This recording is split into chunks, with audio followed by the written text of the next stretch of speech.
To the best of my knowledge and experience जनाब भी शायद कहेंगे कि बिल्कुल ठीक कह रहे हो।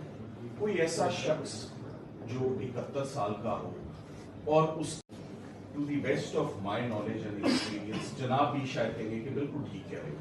कोई ऐसा शख्स जो 71 साल का हो और उस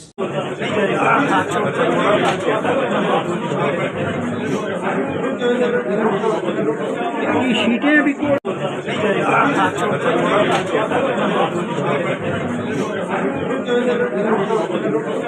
शीटें भी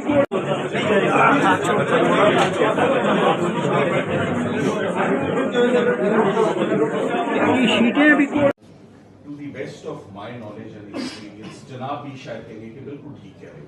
कोई ऐसा शख्स जो 71 साल का हो और उस to the best of my knowledge and experience जनाब भी शायद कहेंगे कि बिल्कुल ठीक कह रहे हो। कोई ऐसा शख्स जो 71 साल का हो और उस